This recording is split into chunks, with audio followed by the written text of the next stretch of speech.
भाई ये हविंग चल रही है साथ में।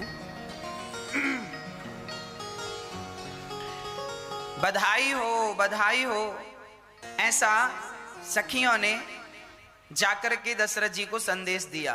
बधाई हो बधाई हो बधाई हो। अब जैसे ही सखियों ने संदेश दिया, पुत्र जन्म, दशरथ जी पिता बन गए आप। बुढ़ापे में रबड़ी सी रात में लड़ुआ सुलाला जायो है। कौशल्या मैया ने, अच्छा अब तो जो हार पहन रखा था दशरथ जी ने, ले जा, ये ले जा। तब तक दूसरी सखी आई, सुनो हमें भी बधाई दो। अच्छा वही बधाई लेने आई है ना जो पिछली? ना मैं नई खबर लाई हूं। तो तुम क्या खबर लाई हो? बोले सुनो, कैकई ने भी एक सुंदर से लाला को जन्म दिया है। अच्छा तुम ये ले जाओ। दशरथ जी मानहु ब्रह्मानंद समाना। सुमित्रा ने एक नहीं दो दो बच्चों को जन्म दिया। अब तो दशरथ जी खूब आनंद से बधाइयों की बौछार होने लगी। दशरथ जी ने ब्राह्मणों को बुलाया, दान किया, भूमि दान, गौ दान, सर्वस्व दान। लिखा है रामचरितमानस में, सर्वस्व दान दीन सब काहू। और इतना दिया कि जिसने पाया वो ले जा ही नहीं सका। अब बताओ, एक आदमी आए आपके घर कुछ मांगने और आप उसे 1 कुंटल दे दीजिए, तो 1 कुंटल अकेला आदमी कैसे ले जाएगा? वो आया था कि भाई 10-20 किलो मिलेगा, है ना? तो दशरथ जी ने कुंटलों से सोना दिया। अब कितना ले जाएगा? हाथ में जितना आएगा उतना तो ले जाएगा।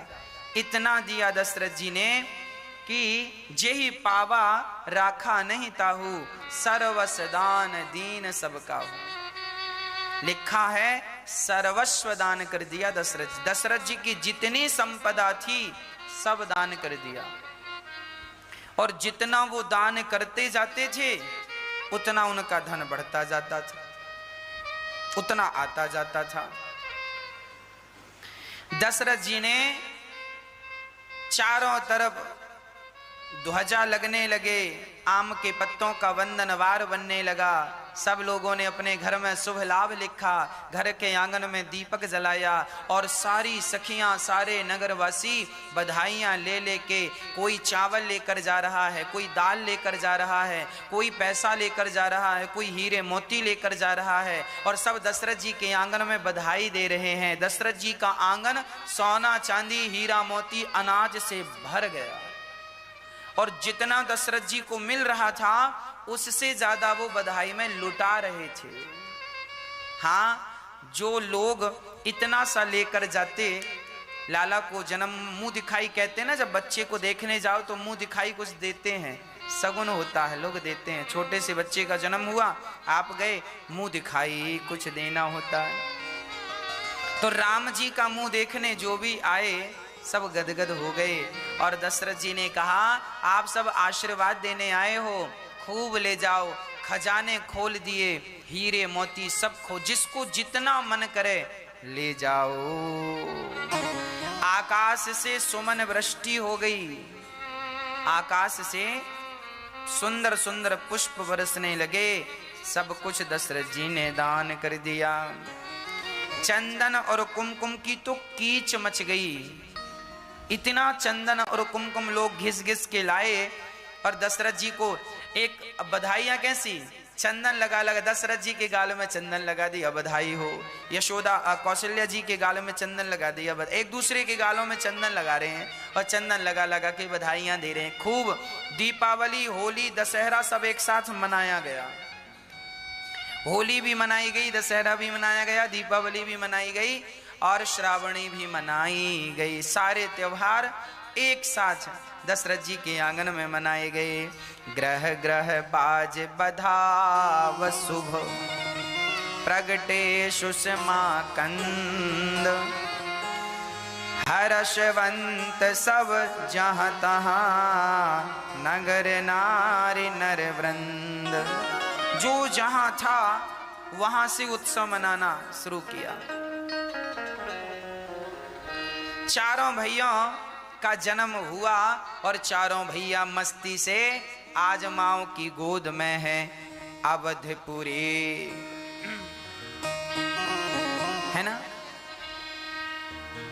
अवधपुरी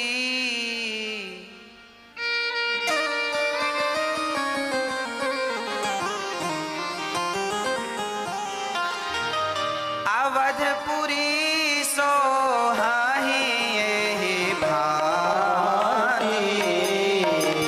प्रभु ही मिलन आई जनोराजी देखी भानु जनु मन जानी तदपि बनी संध्या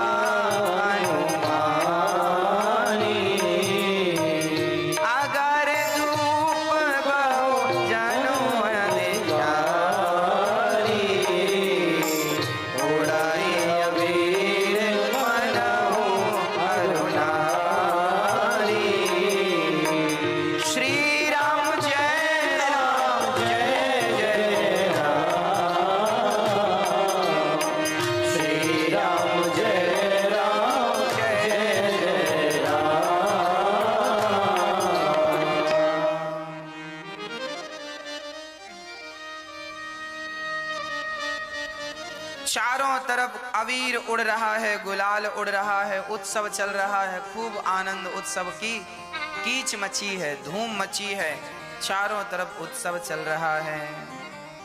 गोस्वामी जी लिख रहे हैं, मास दिवस कर दिवस भा मरम न जानय कोई रथ समेत रवि था क्यों निशा कवन विधि हो। एक महीने का एक दिन हुआ आज। जब राम जी का जन्म हुआ तो सूर्य भगवान राम जी को देखने में इतने मस्त हो गए कि सूर्य भगवान जाने का नाम नहीं लिए। एक महीने तक दिन ही रहा आया। सूर्य भगवान भी आनंद से देखते कि देखते रह गए। एक बार भी वो जाने का नाम नहीं ले रहे हैं। इतना आनंद, इतना सुख, इतने सुख की अनुभूति हो गई। अब यह सत्य कोई जान ना सका। जल्दी से अब गुरु जी को बुलाया गया। राम जी का उत्सव चल रहा है, सारी नगरी बड़ी सुहावनी है। आओ जरा हम भी नगरी का पावन सा दर्शन कर लेते हैं। हाँ, वो सीताराम जी की प्यार। माँ बाप को प्रणाम करना भूल गए। प्रणाम करते भी हैं, घुटनों को छू लेते हैं। अब नामकरण संस्कार कर रहे हैं वशिष्ठ जी। जो आनंद सिंधु सुखेरा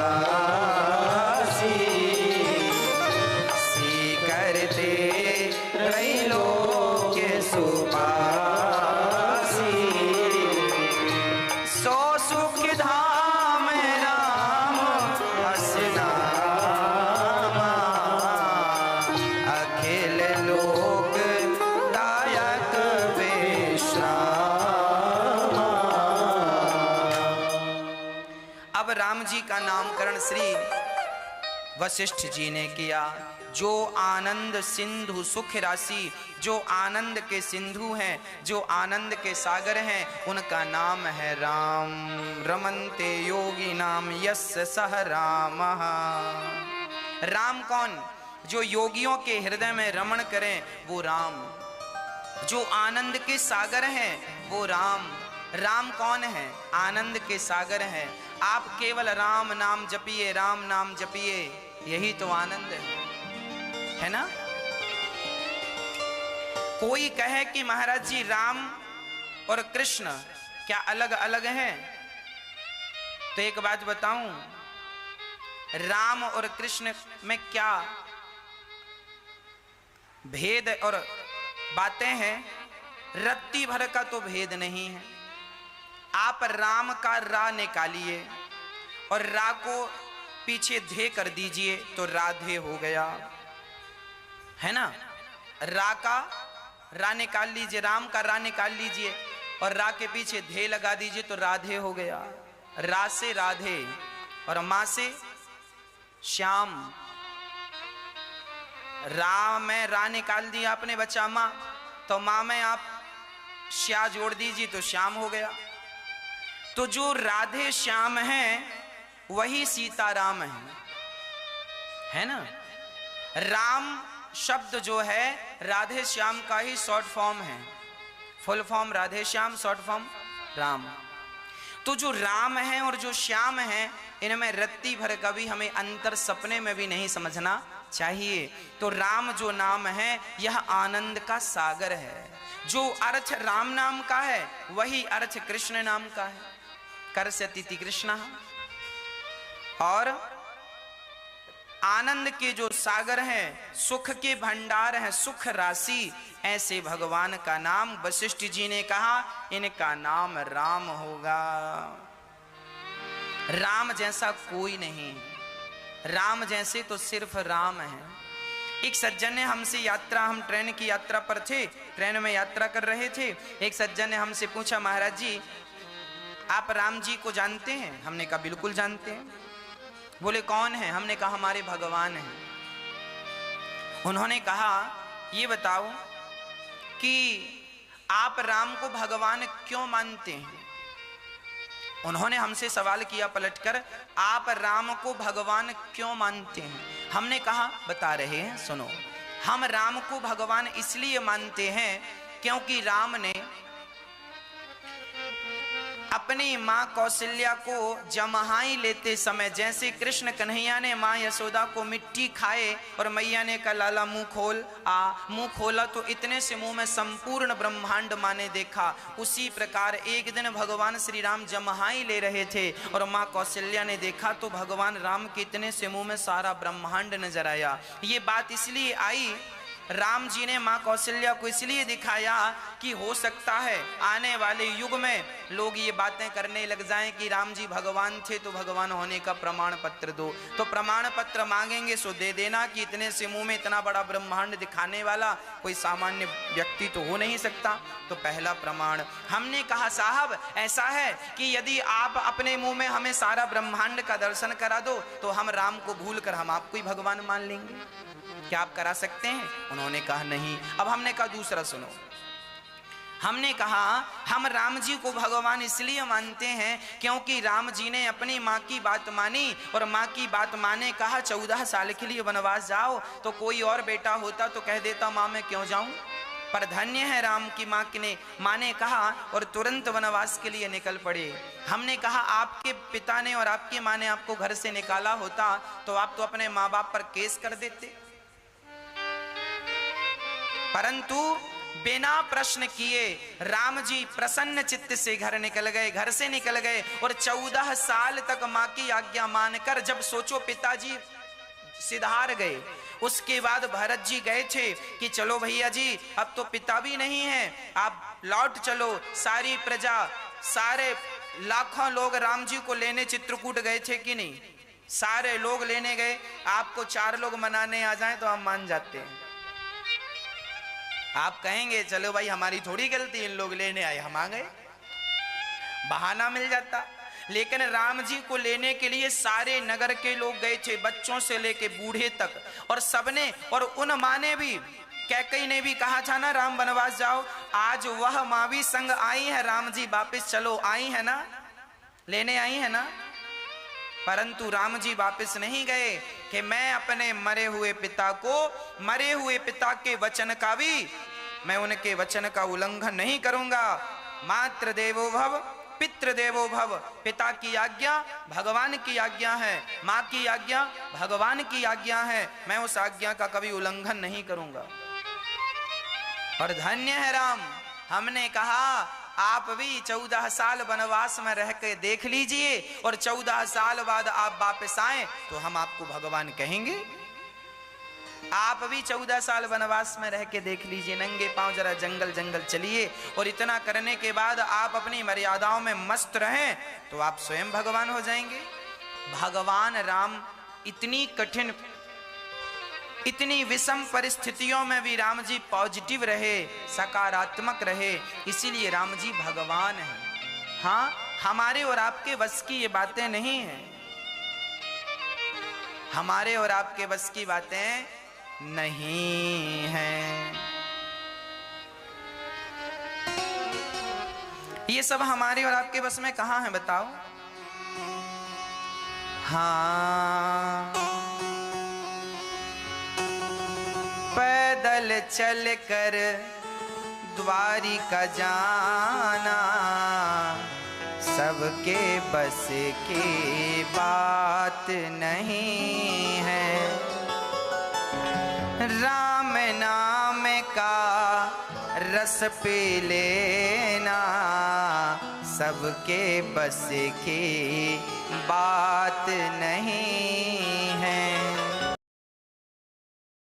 जननी तृण तोरी मेरा के छवि, जननी तृण तोरी। चारों भैया इतने सुंदर लग रहे हैं। राम जी जरा सांवले हैं और लक्ष्मण जी जरा गोरे हैं। एक आदमी ने एक संत जी से कहा, ये बताओ कि जब भगवान कृष्ण भी काले हैं और राम जी भी काले हैं, मतलब सांवले हैं, तो इनको हरे हरे क्यों बोलते हैं? हरे कृष्ण हरे राम रंग तो काला है। काले राम काले राम बोलना चाहिए। काले कृष्ण हरे कृष्ण कब से? तो वो महात्मा जी जो थे ना, वो मिथिला के थे, बड़े मजाकिया थे। उन्होंने कह दिया, सुनो, तुम्हारे भगवान तो काले ही थे, पर हमारी जानकी जी गोरी थी, तो गोरे के संग में रह रह के थोड़ा सा रंग बदल गया। और फिर जब सारे लोग कारे राम कहे ना, तो जानकी जी को बड़ा बुरा लगे। हमारे पति को सब कारे राम कहते हैं, राम जी कारे हैं, कृष्ण जी काले हैं। तो यहाँ राधा जी ने और वहाँ सीता जी ने दोनों ने विचार बनाया कि देखो, हम लोगों को तो बड़ा बुरा लग रहा है। तो राम जी के साथ सिया जी खड़ी हो गई और श्याम सुंदर के साथ श्री राधा जी खड़ी हो गई। तो जब दोनों मिले, दोनों खड़े, तो दोनों को देखने से ऐसा लग रहा है कि ये नीला है। जैसे आकाश नीला है नहीं, पर दूरी अधिक होने से ऐसा लगता है नीला है। पानी नीला नहीं होता, पर समुद्र की गहराई में देखो तो पानी नीला दिखता है। उसी प्रकार भगवान को फिर हरे कृष्ण कहने लगे। हरियाली थी, वो चारों तरफ प्रेम की हरियाली थी, प्रेम की खुशबू थी। उसके लिए फिर भगवान को कारे ना कह के हरे कृष्ण कृष्ण कृष्ण हरे हरे, हरे राम। ये विनोद में संत जी ने कहा, ये बात सही है, इसका कोई ठोस सबूत नहीं है कि भगवान को पहले कारे कहते थे ना। ये तो विनोद, हंसी मजाक चल रहा है। जनकपुर और अयोध्या वालों का ना बड़ा मजाकिया ढंग चलता है, आज भी चलता है। आज भी जनकपुर का आदमी अयोध्या आ जाए ना, तो वो यही कहेगा कि मैं अपने जीजा जी के घर आया हूं। वो ये नहीं कहेगा मैं राम जी के घर आया हूं, जीजा जी के घर आया हूं। तो राम जी बड़े सुंदर हैं, चारों आनंद के सागर हैं, व्यापक ब्रह्म निरंजन निर्गुण विगत विनोद। आज प्रेम के कारण भगवान कौशल्या की गोद में खेल रहे हैं। माँ अपना दूध पिला रही है, माँ बड़े प्रेम से लाला का दूध पिलाकर श्रृंगार कर रही है, आंखों में काजल लगा रही है। राम जी का बालों का जूड़ा बनाती है माँ कौशल्या, और कमर में बढ़िया सी करधनी बांधती है जिसमें मोती जड़े हैं, और यहाँ बाजू में बाजूबंद बांधती है, और यहाँ बालों का ये गोल बना के, जूड़ा बना के, और वहां पे एक मोर पंख लगा देती हैं माता कौशल्या। और राम लला बड़े सुंदर सुंदर से दिख रहे हैं। सुंदर भगवान, ऐसे सुंदर कि उनकी सुंदरता देख करके करोड़ों चांद भी लजा जाएं, इतने सुंदर राम जी थे। राम जी से सुंदर भला कौन होगा? बार बार कौशल्या मैया तिनका उठा उठा के तोड़ती हैं, ऐसे तिनका। राम जी को देखा तो फिर तिनका तोड़े। किसी ने कहा, बहन ये क्या तिनकों से तुमने पूरा टोकनी भर दी? कौशल्या में इकट्ठे 100-200 तिनका बुलवा लेती थी, और किसी ने कहा ये तिनकों की टोकनियां क्यों भर रखी हैं कौशल्या माँ ने? अरे क्या बताऊं बहन, मेरे राम को मैं देखती हूं तो तिनका तोड़ देती हूं, कहीं मेरी नजर ना लग जाए। तो देखती है ना तो एक तिनका उठाती हैं, बीच से तोड़ देती हैं, ये नजर ना लग जाए। इसे जैसे माँ बच्चे को काजल लगाती है ना तो काला सा टीका लगा देती है ताकि नजर ना लग जाए। मैया ने काला टीका तो लगाया है पर फिर भी माँ है ना, मन नहीं मानता, मेरी नजर ना लग जाए, तो तिनका तोड़ती। बैठी बैठी एक ही काम कौशल्या मैया का, लाला को देखे, राम को देखे, फिर तिनका तोड़े, फिर लाला को देखे, फिर तिनका तोड़े। कोई काम तो है नहीं, नौकर चाकर ढेर हैं सेवा करने वाले, तिनके ही तोड़ो। राम जी को देखो तिनका तोड़ो, लिखा है रामचरितमानस में। तिनका तोड़ रही है माता कौशल्या जी, राम को नजर ना लग जाए। जीव चराचर बस के राखे, सो माया प्रभु सो प्रभु भाखे। वाह भगवान, जिनके वश में जीव मात्र है, संपूर्ण माया जिनके वश में है, आज वह कौशल्या और दशरथ जी के वश में हो गए। पिता दशरथ जी बुला रहे हैं राम जी को। अब राम जी थोड़ा बड़े हुए तो जब बड़े हुए तो भगवान श्री राम ना घुटनों के बल चलने लगे। एक दिन तो रामचरितमानस में गोस्वामी जी लिख रहे हैं कि एक बार जननी अनवाए और करी श्रृंगार पलना पौढ़ाए। निज कुल इष्ट देव भगवाना, पूजा हेतु कीन्ह स्नाना। कौशल्या माँ ने लाला को दूध पिलाया, श्रृंगार किया और भगवान दूध पीते पीते सो गए। माँ का तो माँ ने पालने पर लिटा दिया और जल्दी से जाकर स्नान करने लगी माँ कौशल्या। और स्नान करके आई तो कौशल्या माँ के भगवान रंगनाथ जी थे। रंगनाथ भगवान ही दशरथ जी कौशल्या जी अयोध्या वासियों के इष्ट हुआ करते थे।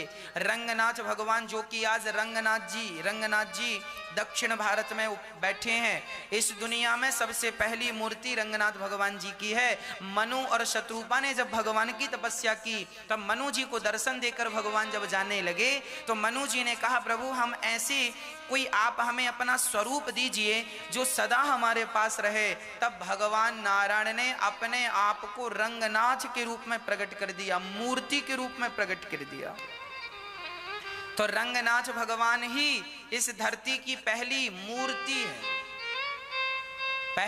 पहली मूर्ति रंगनाथ जी है। और रंगनाथ जी की पूजा माँ कौशल्या करने गई और जैसे ही पूजा करने गई तो माँ ने क्या देखा कि जो राम जी अभी पलने पर सो रहे थे वही रंगनाथ बनकर स्वयं भगवान रंगनाथ मैया भोग लगाए, ऐसे करें भोजन। तो भगवान मैया का हाथ पकड़ के खींच के अपने मुंह में रख लें। अब मैया ने ध्यान से देखा ये रंगनाथ भगवान को आज क्या हो गया, हाथ पकड़ पकड़ खा रहे हैं। ध्यान से देखा तो लाला राम जी, बिल्कुल राम जी और रंगनाथ जी एक से। अब मैया बोली मेरा राम, दौड़ी दौड़ी पलने पर गई तो वहां भी राम जी सो रहे थे और यहाँ भी राम जी, यहाँ वहां दुई बालक देखा। गोस्वामी जी लिख रहे हैं आज माँ कौशल्या ने यहाँ और वहां दुई बालक देखा, मति भ्रम मोर की आन विशेखा। अब कौशल्या मैया चक्कर में पड़ गई कि मेरा वाला छोरा कौन है, मेरा राम कौन है।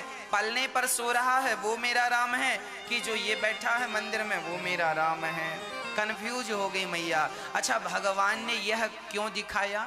थोड़ी देर बाद मैया ने देखा और मैया जब समझी कि मेरो लाला मेरा राम भगवान है, हाथ जोड़ने लगी, तब भगवान ने सारी माया समाप्त कर दी। फिर राम राम में और रंगनाथ जी में।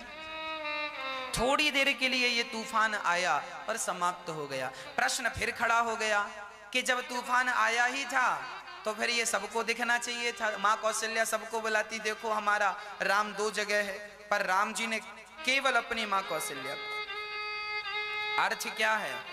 भगवान ये बतलाना चाह रहे हैं माता कौशल्या के द्वारा हमें और आपको, ये बतलाना चाह रहे हैं कि सुनो, हम वही निर्गुण निराकार परमात्मा हैं, सगुण साकार बनकर आए हैं। हमें जरा भी उस नारायण से अलग ना समझिएगा। वही नारायण हम हैं, राम बनकर आए हैं। हम राम बनकर आए हैं, सामान्य लीलाएं करेंगे, सामान्य लोगों के बीच में रहेंगे, तुम्हारे संग खेलेंगे, तुम्हारे संग खाएंगे, तुम्हारे संग बैठेंगे। तो कहीं अपने साथ रहते रहते ये ना समझ लेना कि ये तो हमारी जैसा है, ये भ्रम ना हो जाए, इसीलिए भगवान ने ये बात दिखाई। और मैया अब लाला को बड़े प्रेम से वहां माता कैकेयी भरत जी का पावन दर्शन कर रही हैं। तीनों मैयाएं केवल राम को देखा करती हैं। वैसे तो लक्ष्मण जी, शत्रुघ्न जी और भरत जी भी बहुत सुंदर हैं। ये जो चार हैं ये कौन हैं आपको बता दूं। भगवान जो राम है वह नारायण है, और जो भरत जी हैं वह भगवान नारायण के हाथ में जो शंख है, शंख ही मूर्तिमान भरत जी हैं। शंख ही भरत जी के अवतार में आए हैं। और जो भगवान का सुदर्शन चक्र है वो शत्रुघ्न जी हैं। चक्र भी शत्रुघ्न बनकर प्रकट भये हैं रामावतार में। और जो लक्ष्मण जी हैं ये शेषावतार हैं। जो शेष नाग भगवान है ना, जिसके ऊपर भगवान बैठते हैं, तो लक्ष्मण जी कौन है? ये भगवान के परिकर हैं। भगवान की सेवा में सदा सदा के लिए रहते हैं। लक्ष्मण जी केवल राम के पास नहीं आए, जब वही राम कृष्ण बने तो वही लक्ष्मण जी बलराम बन करके आ गए। भगवान कभी अपने भक्तों को छोड़ते नहीं है। भगवान अपने भक्तों के बिना कहीं जाते नहीं है। हाँ, इसीलिए आचार्य लोग साथ में रहते हैं। आचार्य गण हैं ये, है ना। लक्ष्मण जी आचार्य हैं, भक्तों के आचार्य लक्ष्मण जी हैं। लक्ष्मण जी से सीखना चाहिए कि अपने इष्ट के प्रति कैसा प्रेम होना चाहिए। लक्ष्मण जी बताएंगे। अब चारों हैं ये, राम लक्ष्मण भरत शत्रुघ्न। अब राम जी पढ़ने के लिए गए, थोड़ा बड़े हुए, घुटनों के बल चल रहे हैं। माँ ने सुंदर सा श्रृंगार किया। ठुमक चलत रामचंद्र बाजत पैजनिया। सूरदास जी ये पद लिख रहे हैं, राम जी कैसे चल रहे हैं? ठुमक चलत राम, ठुमक ठुमक के चल रहे हैं। पाँव में पायल बंधी है, तो जब राम जी एक कदम रखते हैं तो छम, फिर दूसरा पग रखते हैं छम। मैया कौशल्या उंगली पकड़ी है, राम जी उंगली पकड़ते हैं माँ की, और छम छम छम छम राम जी माँ कौशल्या की तरफ बढ़ते हैं। फिर दशरथ जी को लगता मैं भी चलाऊं। अब दशरथ जी कौशल्या जी कोई काम धाम करते ही नहीं। दशरथ जी राज दरबार में जाते ही नहीं, बस राम जी के ही दर्शन करते। राम जी हैं, भगवान हैं। अरे जिनकी बनाई सृष्टि इतनी सुंदर है, जिनके बनाए स्त्री और पुरुष इतने सुंदर हैं, कल्पना कीजिए कि वो भगवान स्वयं कितने सुंदर होंगे। राम जी ठुमक ठुमक के चल रहे हैं, है ना। और जब राम जी चले तो सारे लोग दर्शन कर रहे हैं। राम जी थोड़ा बड़े हुए, राम जी को देखने शंकर जी आए, काकभूषुंड जी आए। और एक दिन तो क्या हुआ, दशरथ जी भोजन कर रहे थे तो भगवान श्री राम दशरथ जी की थाली से चावल उठाएं और ले जाके आंगन में बाहर डाल दें। दशरथ जी ने कहा, राम यहाँ बैठ के खाओ, अन्न ऐसे नहीं फेंकते, बाहर तुम फेंक के आ रहे हो। राम जी को अपनी गोद में बिठा के दशरथ जी खिला रहे हैं, जैसे एक पिता कैसे अपने बेटे को गोद में बिठा कर खिलाता है, राम जी को खिला रहे हैं। तो राम जी थाली का चावल उठाते हैं, एक रोटी उठाते हैं, रोटी में मक्खन लगाते हैं और आंगन में जाके फेंक आते हैं। किसी ने राम जी से कहा, क्यों, आप भगवान हैं और अन्न को ऐसे फेंक रहे हैं? तब राम जी ने कहा, हम फेंक नहीं रहे हैं, फिर क्या कर रहे हैं? बोले, हमारा एक भक्त बैठा है बाहर, वो अंदर नहीं आ सकता। क्यों? सारे भक्त तो अंदर आ आ करके दर्शन करते हैं, गोद में ले ले के दर्शन करते हैं। तब भगवान ने कहा, हमारा एक भक्त है जो कौआ है, जिसे काकभूषुंड जी कहते हैं, कौआ है। अब वो अंदर आएगा नहीं, द्वारपाल अंदर आने नहीं देंगे। तो राम जी मक्खन रोटी ले जा करके बाहर आंगन में बैठ के कौआ को देख देख के खा रहे हैं। तब कौआ आया, राम जी को प्रणाम किया, और कौआ अर्थात काकभूषुंड जी थे। वो काकभूषुंड जी ने आंखों में आंसू भरते हुए कहा, वाह दीनानाथ, आप इतने दयालु हैं कि मैं अंदर नहीं आ सका तो आप मेरे लिए स्वयं रोटी लेकर बाहर आ गए। यही भगवान की परम दयालुता है कि हम भगवान तक नहीं पहुंच पाए तो भगवान स्वयं हम तक पहुंच करके हम जैसे पतितों को पावन करते हैं। ऐसे भगवान को यदि कोई भूल जाए तो उससे अधम कौन होगा। इसीलिए सदा भगवान से प्रार्थना किया करो कि हे नाथ, मैं आपको कभी भूलूं नहीं, हे नाथ मैं आपको कभी भूलूं नहीं, हे रघुनंदन मैं आपको कभी भूलूं नहीं। शंकर जी भी आए और बढ़िया सा दर्शन करके गए। चारों तरफ डमरू बजा बजा के आज अयोध्या की गलियों में नाचे जोगी मतवाला, अलख निरंजन खड़ा पुकारे देखूंगा कौशल्या लाला।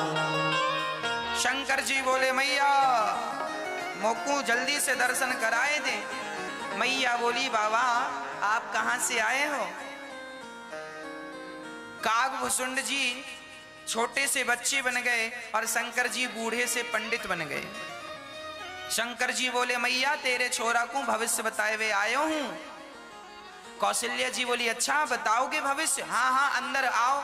कौशल्या जी बोली अंदर आओ। तो छोटा सा बच्चा कागभूषुंड जी छोटे से बन गए ना बालक, कागभूषुंड जी भी सांग में जाने लगे। कौशल्या जी बोली एक कोई अंदर आना है, दो नहीं आ सकते। तो कागभूषुंड जी अंदर जाने, शंकर जी से कहा तुम मत जाओ हम जा रहे हैं। शंकर जी ने कहा तुम अंदर जाओगे भविष्यवाणी तो हम करेंगे, तुम करोगे क्या? कौशल्या जी बोली बताएगा कौन? ये छोटा बच्चा बताएगा कि तुम बूढ़े आदमी बताओगे? शंकर जी बोले हम ही बताएंगे, पर सुनो हम बताएंगे पर इसके बिना नहीं बता पाएंगे। बोले क्यों? बोले हमको ज्ञान है पर हमारी आंखें कमजोर हैं। बच्चे को लेकर इसलिए चलते हैं कि ये हाथ की रेखाएं देखता जाएगा और हम भविष्यवाणी करते जाएंगे। कागभूषुंड जी ने कहा वाह शंकर जी अच्छा समय अच्छा दिमाग लड़ाया आपने। अब कौशल्या जी बोली तो एक काम करो दोनों ही जन आओ। अब दोनों गए। हमारे राम लला पालने पर लेटे थे और ज्यों शंकर जी को देखा हाथ जोड़कर भाव से प्रणाम किया, जय हो भोलेनाथ आप आए हैं स्वागत है। शंकर जी ने दर्शन किया, सारी भविष्यवाणी बताई, पूरी कैसी लीलाएं होंगी, कैसे विवाह होगा, सब कथाएं सुनाई। और जब राम जी का वनवास सुनाने लगे तो इशारा कर दिया सरकार ये मत सुना देना मैया अभी परेशान हो जाएगी। शंकर जी ने बात घुमाई, दर्शन किया, सब के सब अपने धाम गए। और यहाँ भगवान का उत्सव चल ही रहा था। अब भगवान बड़े हो गए। श्री दशरथ जी को लगा अब बच्चे पढ़ने के लायक हो गए हैं। देखिए हमारे उस जमाने में भी शिक्षा कैसी थी। आज भी हमारे भारत में ऐसे माँ बाप हैं जो आज भी गांव-गांव के बहुत सारे ऐसे माँ बाप हैं जो अपने बच्चों को नहीं पढ़ा रहे हैं। पढ़ाना चाहिए, बच्चों को स्कूल भेजना चाहिए, बच्चों को शिक्षित बनाना चाहिए। आज भी हमारे भारत में बहुत सारे लोग नहीं पढ़ रहे हैं। जबकि राम जी के जमाने में त्रेता युग में भी जब बच्चे समझदार हो जाते थे तो गुरुकुल जाते थे पढ़ने। राम जी गुरुकुल गए, वहां बढ़िया शिक्षा हुई, वेद पुराण सबका सुंदर सा वर्णन श्री वशिष्ठ जी ने किया। और सारे वेद पुराण जिनकी श्वास में वेद हों वो पढ़ने जा रहे हैं। हंसी का विषय है पर भगवान तो भगवान है। और जब पढ़कर भगवान आए तो पढ़कर जब आए सारी विद्या पूरी करके आए, अल्पकाल विद्या सब पाई। जब विद्या प्राप्त करके आए तो दशरथ जी को कौशल्या जी को राम जी ने प्रणाम किया। और यही शिक्षा का परिचय है कि हम सदा अपने से बड़ों का सम्मान करते रहें, अपने से बड़ों का आदर करते रहें। यही हम बच्चों का जीवन है। कभी अपने से बड़ों का अनादर अपमान ना करें। और बड़ों का भी कर्तव्य है कि वो भी छोटों की बातों का ध्यान रखें, छोटों की भावनाओं का ध्यान रखें। छोटों की भावनाओं को ना, हम आज समाज में बहुत सारे माँ बाप को ऐसा देखते हैं, एक पिता के यदि दो बेटे होते हैं ना तो माता पिता जो होते हैं एक बच्चे से ज्यादा प्यार करते हैं और एक बच्चे से कम प्यार करते हैं। ऐसा बहुत घरों में देखने को मिलता है। माँ बाप भी एक तरफ चलते हैं, किसी एक बच्चे से, एक बहू से, एक बेटे से, एक नाती पोते से बड़ा प्यार है और दूसरे बेटे को देखते भी नहीं, पसंद ही नहीं करते। वो बेटा जबकि उसकी कोई गलती नहीं है, कई बार गलती होती भी है और कई बार बच्चों की गलती नहीं होती।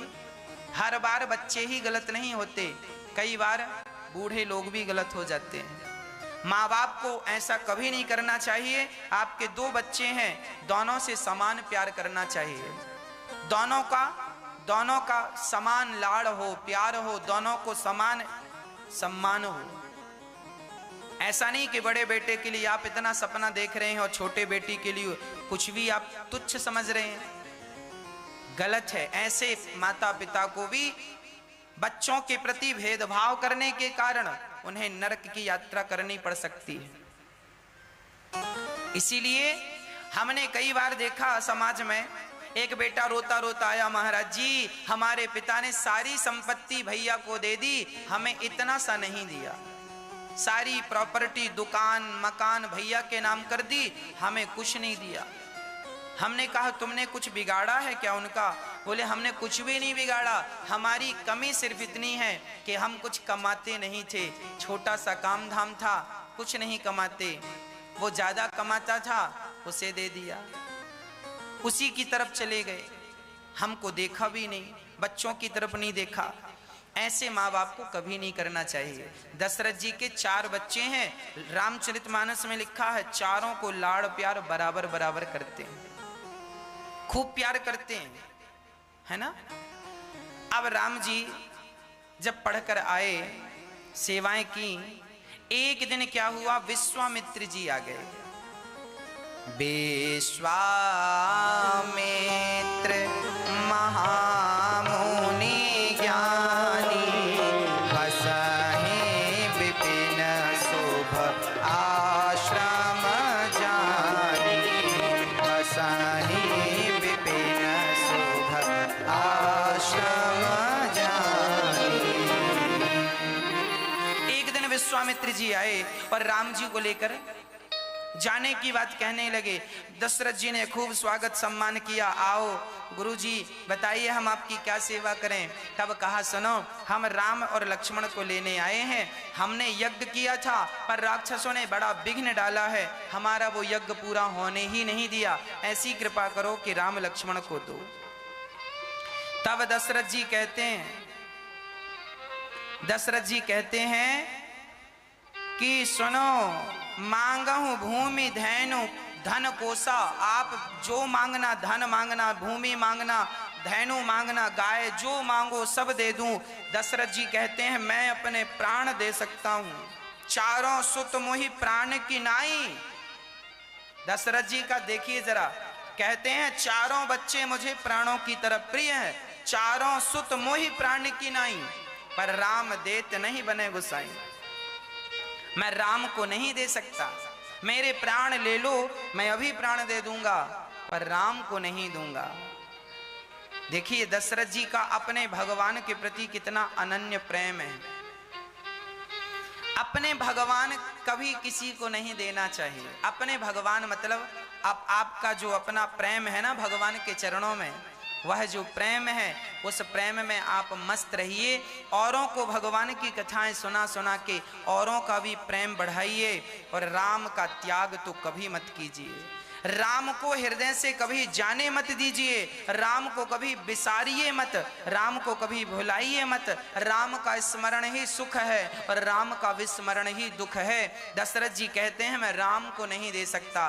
धन्य है दशरथ जी की भक्ति, वो ये कहना चाहते हैं कि मैं पल भर के लिए भी राम को भुला नहीं सकता, राम को छोड़ नहीं सकता। और हम लोग ना राम को छोड़ देते हैं, किसके चक्कर में? काम के चक्कर में। महाराज जी काम आ गया है, थोड़ा सा जाना पड़ेगा, काम है तो राम को छोड़ देते हैं हम लोग।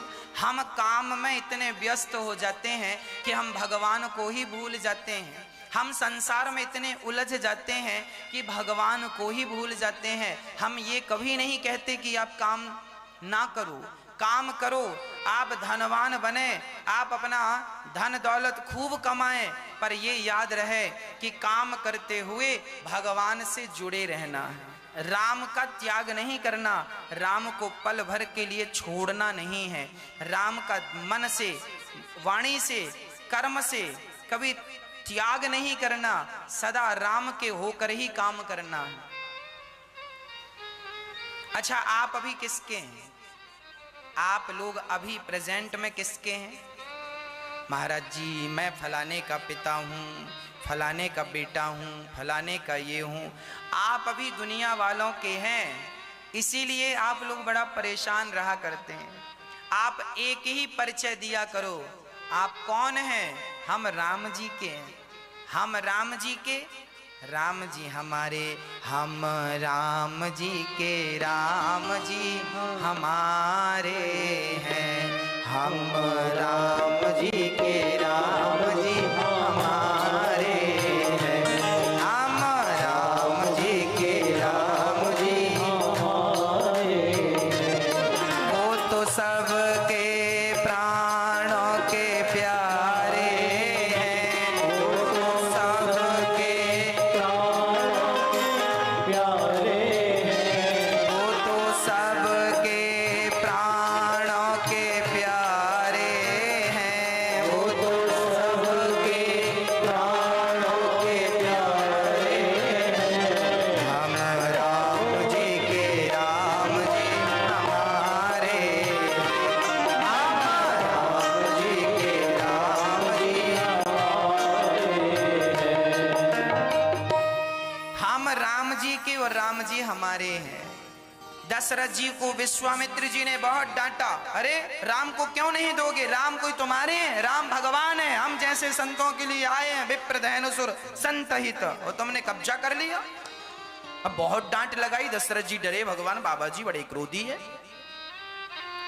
तब विश्वामित्र जी को वशिष्ठ जी ने समझाया, और वशिष्ठ जी ने समझाया दशरथ जी को, दशरथ जी को समझाया। तब वशिष्ठ बहुविधि समझावा। तब वशिष्ठ जी ने दशरथ जी को कौन सी विधि समझाई? हाँ? दशरथ जी बिल्कुल मानने को तैयार नहीं है, कहते हैं श्राप दे दो, मार डालो, मैं राम नहीं दूंगा।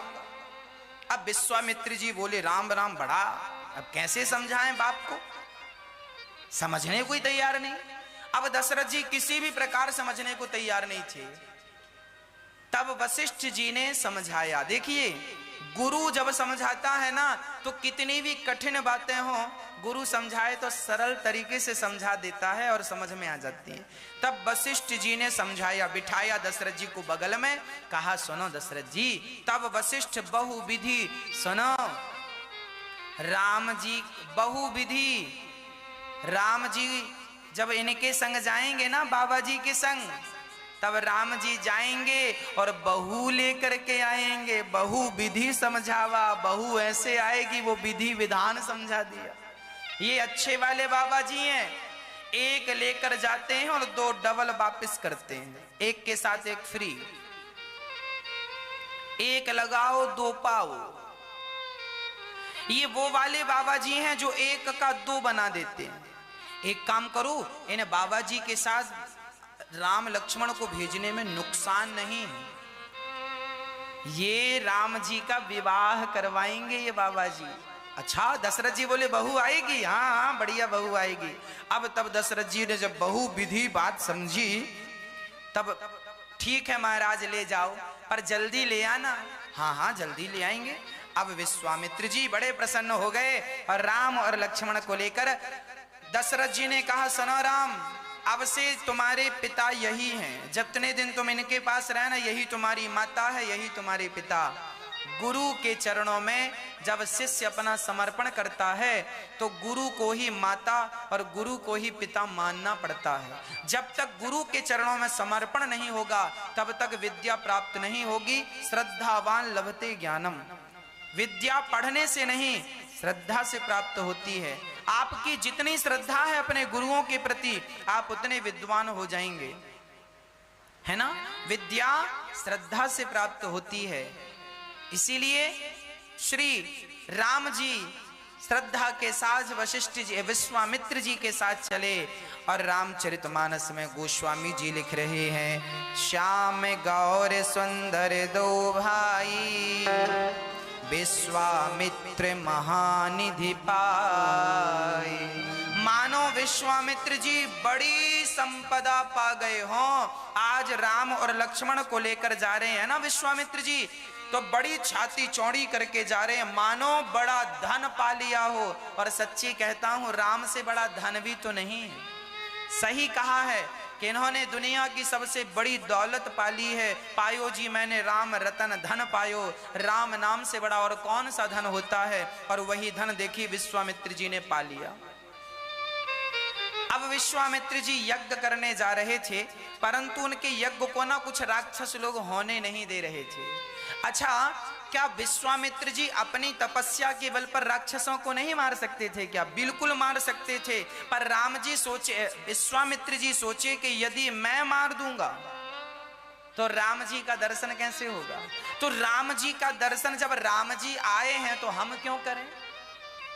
विश्वामित्र जी इतने बड़े बड़े महात्मा थे कि विश्वामित्र जी चाहते ना तो उनके हाथ में जल जो था उस जल को मंत्र पढ़ के डाल देते, सारे राक्षस मर जाते, है ना।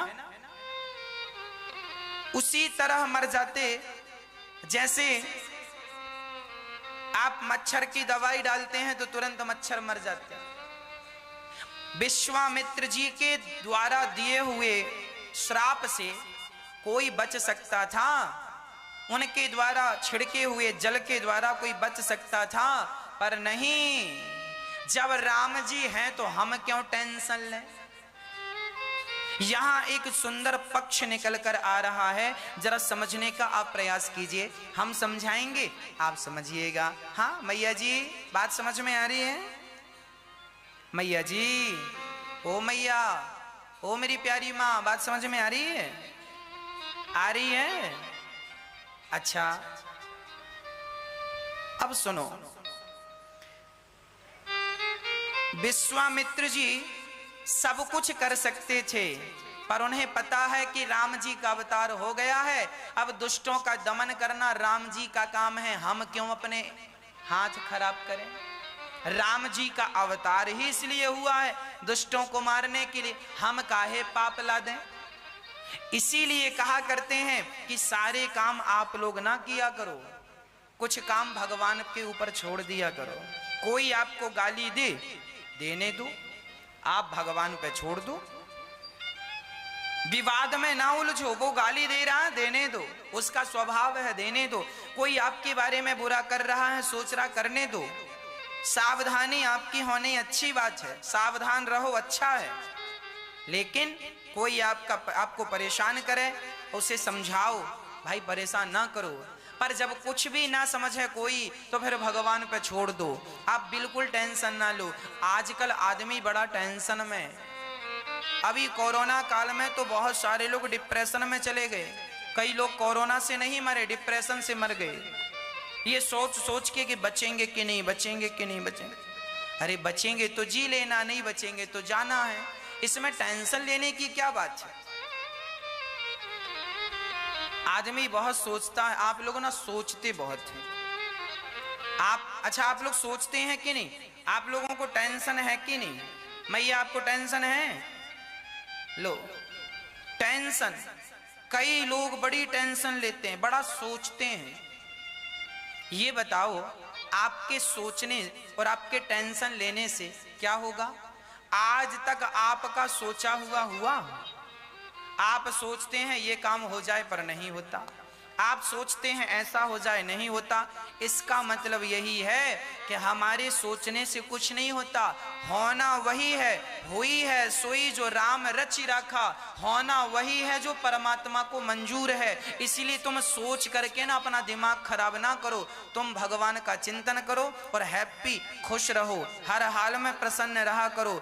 हाँ, हर हाल में रोया ना करो। जिसको मरना होगा मर जाएगा, जिसको बचना होगा बच जाएगा। आप क्यों परेशान हो रहे हैं? क्या तुम्हारे टेंशन लेने से वो मरता हुआ बच जाएगा? बोलो। एक मैया बोली, महाराज हमारी बहू के पेट में बेटा है कि बेटी, आप बताओ। हमने कहा मैया ये सुविधा हमारे पास नहीं है। बोली महाराज हम बड़े परेशान हैं। क्यों? बोले महाराज 3 छोरियां घर में हैं और चौथी बार बहू गर्भवती है, डर लग रहा है। हमने कहा किस बात का? बोले चौथी छोरी ना हो जाए। हमने कहा मैया इतना सोचने से क्या होगा?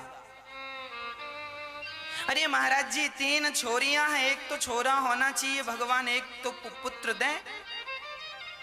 हमने कहा भगवान देंगे, तुम परेशान ना हो, तुम्हारे सोचने से। अच्छा तुम सोचोगी तो क्या छोरी की छोरा हो जाएगा? फिर जो समय तुम प्रसन्न चित्त से गुजार सकते थे वह भी तुम्हारा टेंशन में जा रहा। फिजूल की टेंशन है कि नहीं? बेकार की टेंशन है। उसने कहा महाराज 3 बेटियां हैं। हमने कहा मैया ये जो 3 बेटियां हैं ना, ये अपना अपना भाग्य लेकर आई हैं। अरे महाराज महंगाई है, इनका कौन पालन पोषण करे? हमने कहा सुनो, कोई किसी का पालन नहीं करता, सारे लोग अपने अपने भाग्य की, भगवान की दी हुई रोटियां खाते हैं। ये सब कहने की बातें हैं कि बाप बेटी का पालन करता है, बाप बेटे का पालन करता है, बाप इसे खिलाता है, ये खिला ना, कोई किसी को नहीं खिलाता, सबको खिलाने वाले भगवान हैं और हम सब भगवान की संतान हैं। ये बेटियां, इन बेटियों के असली बाप तुम नहीं हो, इन बेटियों की असली माता तुम नहीं हो, इन बेटियों की माता, इन बेटियों का पिता तो भगवान है। हमारे माता पिता भगवान हैं। हम जरूर कहते हैं कि ये हमारे अपने माता पिता हैं, माना है हमारे माता पिता, पर ये याद रखो कि ये माता पिता ना होंगे तो भी आप भूखे नहीं मरेंगे, क्योंकि आपके माता पिता के ऊपर भी एक माता पिता और हैं। त्वमेव माता च पिता त्वमेव, मात पिता तुम मेरे, शरण गहूं किसकी, तुम बिन और न दूजा, आस करूं किसकी। ये कितने बच्चे हमारे भारत में ऐसे हैं जिनके माँ, बच्चा पैदा होते ही माँ मर जाती है, बच्चा पैदा होते ही बाप मर जाता है, माता पिता दोनों मर गए, फिर भी बच्चे का पालन हो गया कि नहीं?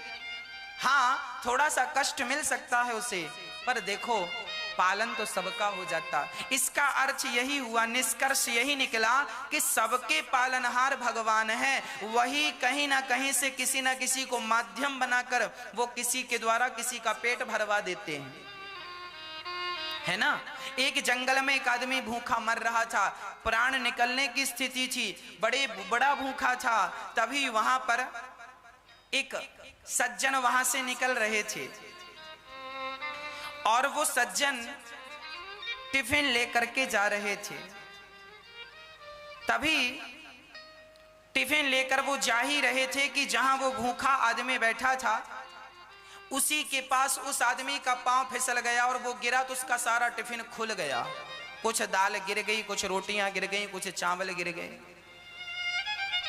और जब गिरे तो जो गिर गया था उसे उसने वहीं छोड़ा, जो बचा था उसका बंद किया, चला गया।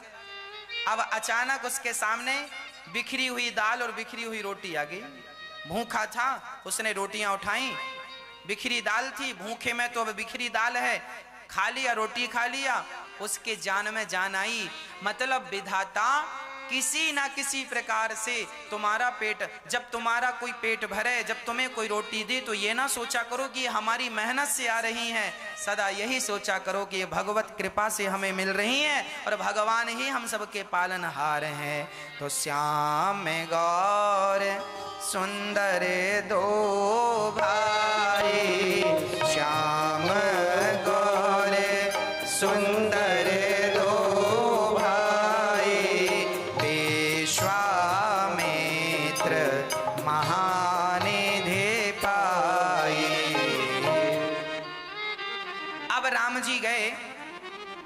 तो गुरु जी के पास जैसे ही पहुंचे, यज्ञ के पास पहुंचने वाले थे कि रास्ते में ताड़का आ गई, है ना। ताड़का क्रोध कर आई, ओ हंसती हुई आई, और ताड़का ने जब देखा कि कोई महात्मा जा रहा है तो वो नरभक्षी राक्षस थे, लोगों को पकड़ पकड़ खा लेते थे, ऐसे राक्षस थे। ताड़का आई और विश्वामित्र जी को खाने के लिए झपटी तो तुरंत राम जी सामने आकर खड़े हो गए। अच्छा, राम जी को खाने नहीं आई, वो विश्वामित्र जी को खाने आई। अब विश्वामित्र जी को खाने आई तो राम जी आगे आकर खड़े हो गए गुरु जी के, और जब आगे राम जी खड़े हुए तो वो जो आई ताड़का वो राम जी को देखी, और देखते ही राम जी को देखते ही पागल सी हो गई, आंखें खुली के खुली रह गईं। और राम जी को इतना सुंदर पुरुष आज तक मैंने नहीं देखा, और राम जी को देख के ही वो मर गई। एक ही बाण प्राण हर लीना, और दीन जानते ही निज पद दीना। राम जी ने एक ही बाण से ताड़का को मारा। कौन सा बाण? राम जी ने धनुष पर बाण नहीं चढ़ाया कि धनुष पर बाण चढ़ा के मारा, एक ही बाण से मारा। कौन से बाण से? राम जी ने अपने रूप के बाण से। राम जी इतने सुंदर थे कि राम जी की सुंदरता देख कर ही ताड़का मर गई। भगवान ऐसे हैं, सच कहता हूं, हमारे सामने आ जाए ना राम तो हम तो देख के ही मर जाएंगे, ऐसे सुंदर है राम जी। जो देख लेता है ना भगवान को सचमुच मर ही जाता है। लोग कहते हैं ना हम तो देखते ही मर गए, है ना। जब विवाह हो जाता है ना तो पत्नी पूछती है, क्यों जी, जब आप हमें देखने आए थे तो हम कैसी लग रही थी? तो पति कहता है, हम तो तुम्हें देखती मर गए थे। ये सामान्य भाषाएं, सब लोग 100 में से 95 पति पत्नी ये बातें करते हैं, है ना। पूछती है पत्नी, आप देखने आए थे, हम कैसी लग रही थी? हम तो देखती मर गए। ये भाषा सामान्य भाषा है, देखते ही मर जाना। अर्थात यहां तो आपका पति देखते ही मरा, मतलब वो आपके प्रेम में पड़ गया और आपसे विवाह कर लिया। चलिए, पर ताड़का तो भगवान को देख के मर गई, और मर के गई कहां? दीन जानते ही निज पद। जो गति भगवान मां कौशल्या को देना चाहते हैं वही गति ताड़का को दे दी भगवान ने। न जाने कौन से गुण पर दया निधि रीझ जाते। भगवान बड़े दयालु हैं, और जब देखा ताड़का को तो दीन, भगवान ने क्या कहा? दीन जान। ये दीन क्या है? भगवान का एक नाम है दीन दयाल, एक नाम है दीन बंधु।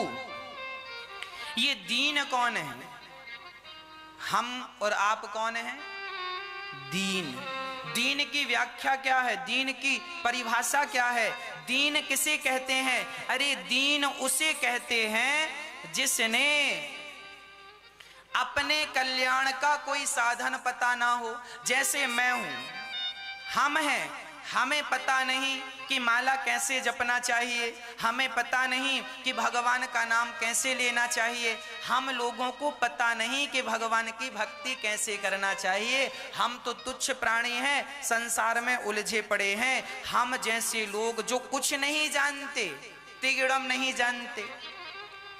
आज ना संसार में बड़े चतुर लोग होते हैं, पर भगवान चतुरों को नहीं मिलते। भगवान तो सहज और सरल लोगों को मिल जाते हैं।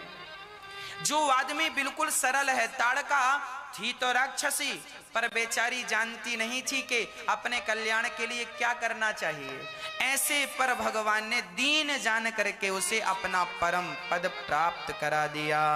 धन्य है ऐसे भगवान। भगवान ने जब गुरु जी का यज्ञ ताड़का को मारकर जब गए, ये अविद्या है।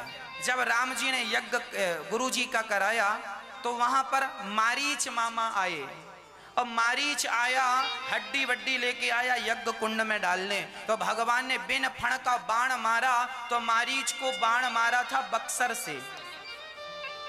राम जी, विश्वामित्र जी राम जी को कहां लेकर गए? अयोध्या से बक्सर, है ना। वहां पर श्री विश्वामित्र जी का आश्रम आज भी है। बक्सर बिहार की ये का जिला है, ये बक्सर आज भी है। वहां पर, वहां से बाण मारा राम जी ने, तो मारीच जाके, मॉरिशस देश है आज उस देश का नाम, मॉरिशस है, उस देश में जाकर मारीच के नाम से वो देश पड़ा मॉरिशस। पहले मारीच उसका नाम था, पर तब्दील कर दिया गया, मॉरिशस उसका नाम पड़ा। राम जी ने बाण से उसे वहां भेज दिया, वहां जंगलों में जाके गिरा, मरा नहीं। राम जी को पता था कि इसका आगे भी काम पड़ेगा, इसीलिए जिंदा चाहते तो मार देते। अच्छा, उसके बाद कौन आया? उसके बाद बड़े क्रोध करके और भी राक्षस दौड़े। सुबाहु आया, अग्नि बाण मारा, राम जी ने मर गया। राम जी ने सुबाहु को मार डाला। क्या राम जी मारीच को नहीं मार सकते थे? बिल्कुल मार सकते, पर राम जी को पता था ये वही मारीच है जो सोने का मृग बन के गया था, और माता सीता ने कहा था सोने का मृग चाहिए। रावण ने इसे भेजा था, ये वही मारीच है। इसकी कथा आगे भी आएगी। तो राम जी ने गुरु जी का यज्ञ पूरा कराया, यज्ञ पूरा हुआ, गुरु जी बड़े प्रसन्न हो गए। अब राम जी ने कहा गुरु जी यज्ञ पूरा हुआ, आज्ञा दो हम जाएं अपने पिता के पास अयोध्या। तब गुरु जी ने कहा सुनो राम, एक यज्ञ पूरा हुआ है, अभी एक यज्ञ और बाकी है। कौन सा यज्ञ? धनुष से यज्ञ सुनि रघुकुल नाथा। कौन सा यज्ञ बाकी है? धनुष यज्ञ। ये धनुष यज्ञ कौन है? जनक जी ने अपनी बेटी सीता के लिए एक धनुष यज्ञ रखा है। ऐसा धनुष है जो शिव जी का धनुष है, और उस धनुष को उठाकर माता सीता पोंछा लगाकर धनुष रख दिया करती थी। एक हाथ से जनक जी ने देखा कि मेरी बेटी सीता एक हाथ से ये धनुष उठाती है। तब जनक जी ने संकल्प लिया कि मैं अपनी बेटी का विवाह उसी के साथ करूंगा जो इस धनुष में डोरी चढ़ा दे। पहले धनुषों में डोरी चढ़ाई जाती थी, फिर धनुष को चलाया जाता था, है ना।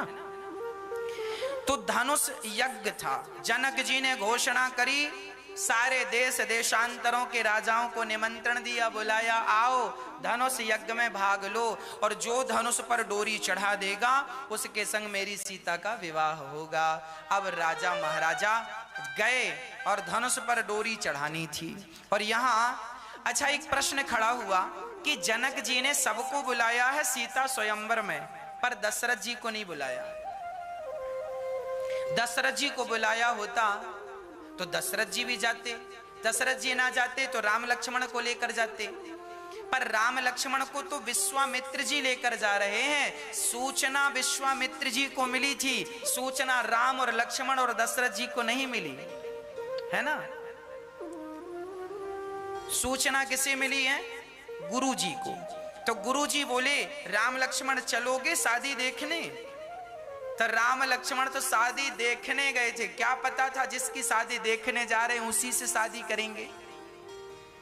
कोई ऐसा प्लान नहीं था राम जी का कि विवाह करना है। अब गुरु जी लेकर जा रहे हैं। अच्छा, जनक जी ने दशरथ जी को निमंत्रण क्यों नहीं दिया? क्या कोई दुश्मनी थी? ना, कोई दुश्मनी नहीं थी। शास्त्रों में एक उपाख्यान मिलता है कि एक बार राजा जनक, सीता माता के पिता जनक जी एक बगीचे में बैठे थे, और वह बगीचा बहुत सुंदर था, फलों से लदा रहता था, चारों तरफ छाया थी, सरोवर थे, ठंडी ठंडी हवा चलती थी।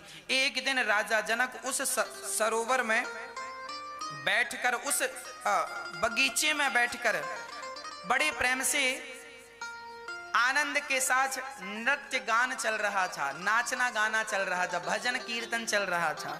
उसी समय जनक के यहाँ एक महात्मा आए, और महात्मा जी उसी बगीचे में आए। तो बगीचे में महात्मा जी ने खड़े होकर जनक को आवाज लगाई, जनक जनक।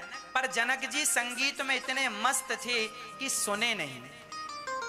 तो जनक को श्राप दे दिया महात्मा जी ने। अरे जनक जी, तुम बड़ी छांव ले रहे हो ना बगीचे की, जाओ तुम्हें श्राप देता हूं, तुम्हारा ये बगीचा बिल्कुल सूख जाए। तुरंत पत्ते झड़ने लगे, बगीचा बिल्कुल वीरान हो गया, सूख गया। अब जनक जी को होश आया, जनक जी ने महात्मा जी के चरण पकड़े, महाराज बड़ी गलती हो गई, आज पहली बार ऐसा हुआ कि कोई संत मुझे आवाज लगा रहा था और मैं सुन ना पाया, मेरा अपराध जानकर नहीं हुआ, अनजाने में हुआ है। ये बगीचा मुझे बड़ा प्रिय था, बहुत अच्छा था, आप इसे फिर से हरा भरा कर दीजिए, ऐसी मेरी प्रार्थना है। तब संत ने कहा कि ये बगीचा हरा भरा हो सकता है, पर एक ही उपाय है। क्या उपाय है?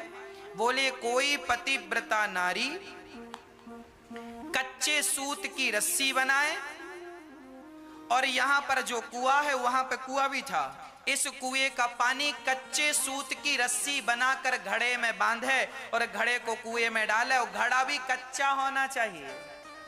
कच्चा घड़ा जानते हैं, कुम्हार ने मिट्टी का बनाया, वैसा का वैसा पकाना नहीं है उसको।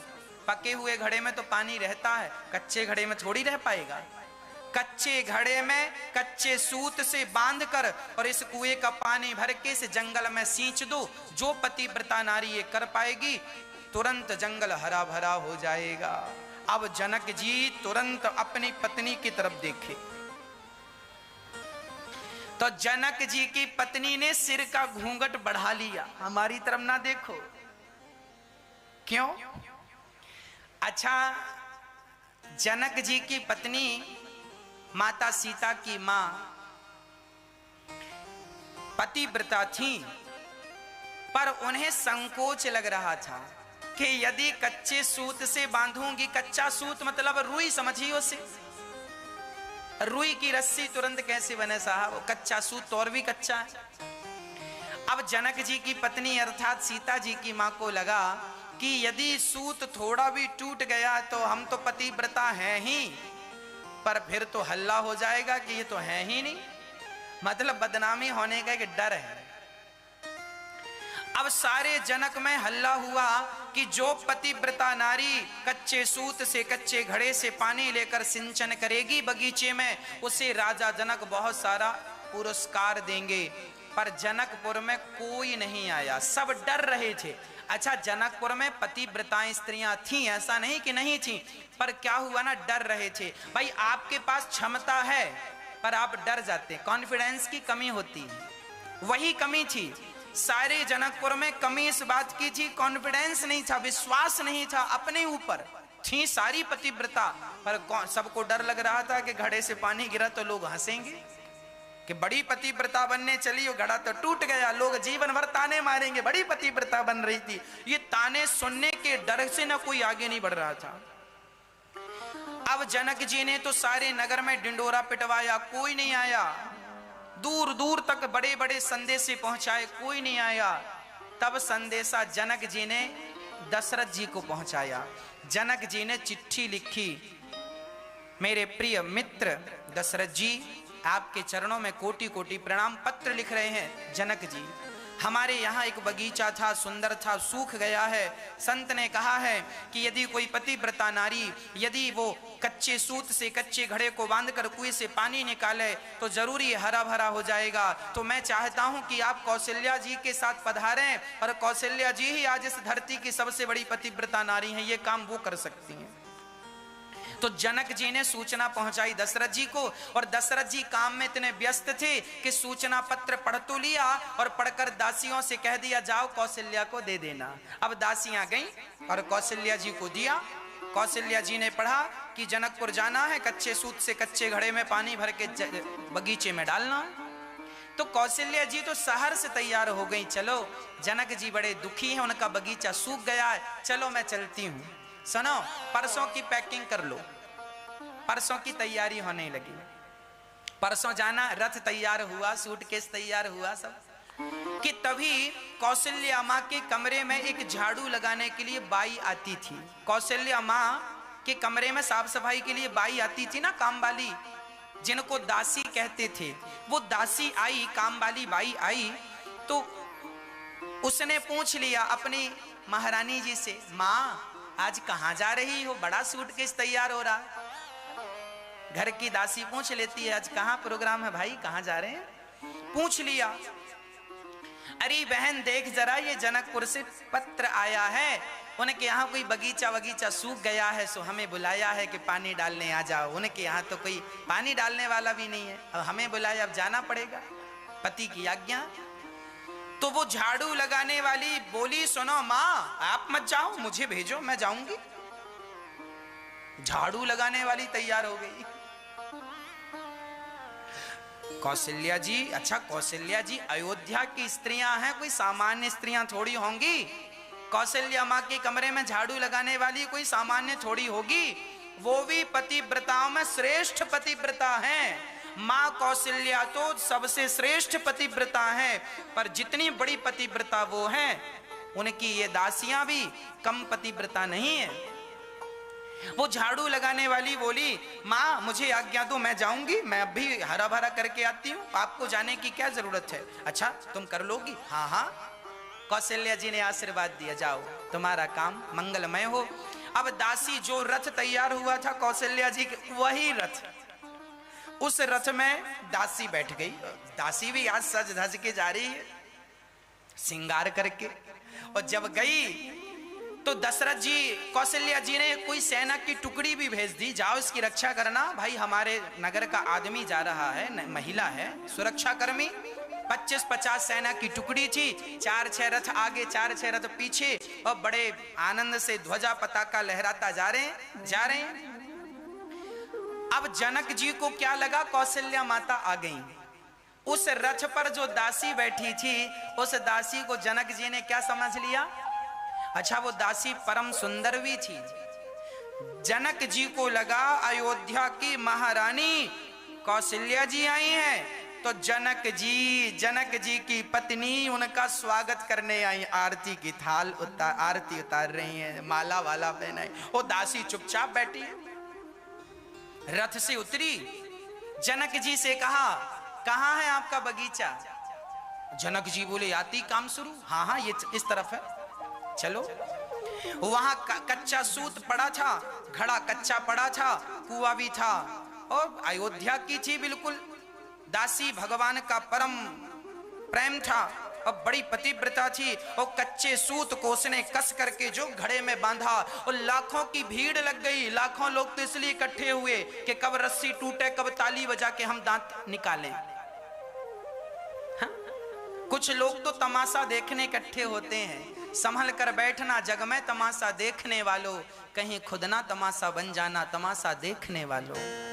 जो लोग दूसरों का तमाशा देखते हैं ना, एक दिन उनका तमाशा देखने भी लोग जरूर आते हैं। इसीलिए किसी का तमाशा देखने का भाव नहीं रखना चाहिए। पर वहां लोग इकट्ठे हो गए और बड़े प्रेम से वो तमाशा देखने आए। और वो दासी तो दासी थी, पतिव्रता थी, और कच्चे सूत से कस के घड़े में बांधा, और बांध करके पानी में डाला, कुएं में, और पानी में डाला। घड़ा काहे को फूटे और रस्सी काहे को टूटे, पतिव्रता थी। अब वो कहती जाए कि मैं सच्ची पतिव्रता हूं तो सूत टूटना नहीं चाहिए और घड़ा फूटना नहीं चाहिए, मैं सच्ची पतिव्रता हूं और अयोध्या की हूं, और मैं सच्ची पतिव्रता हूं तो सूत टूटे ना और घड़ा फूटे ना, कहती जाए और निकालती जाए। सचमुच घड़ा ऊपर आ गया, घड़ा फूटा नहीं, और पानी लेके और दाहिने हाथ से सारे नगर में अर्थात सारे बगीचे में सिंचन किया। जहां जहां पानी डालती जाए वो पेड़ सूखे थे, हरे भरे होते जाए। ज्यों का त्यों बाग बगीचा ज्यों का त्यों हो गया। अब जनक जी चरणों में गिर पड़े, कौशल्या माँ आप धन्य हैं। तब उसने कहा, राम राम जनक जी, हमें कौशल्या कहकर लज्जित क्यों करते हो? हम कौशल्या थोड़ी हैं। तो कौन हो आप? बोले हम तो कौशल्या जी के कमरे में झाड़ू लगाने वाली दासी हैं। अब जनक जी बोले, हे भगवान, इनकी दासियां ऐसी हैं तो इनकी महारानियां कैसी होंगी? तो जनक जी ने जब सीता जी का स्वयंवर किया तो डर के मारे जनक जी ने अयोध्या वालों को नहीं बुलाया। बोले तब बुलाए थे, महारानी को दासी आ गई और अब पता नहीं मेरी छोरी से विवाह करने कौन आ जाए, दशरथ जी किसे भेज दें। अयोध्या का तो कोई भी आदमी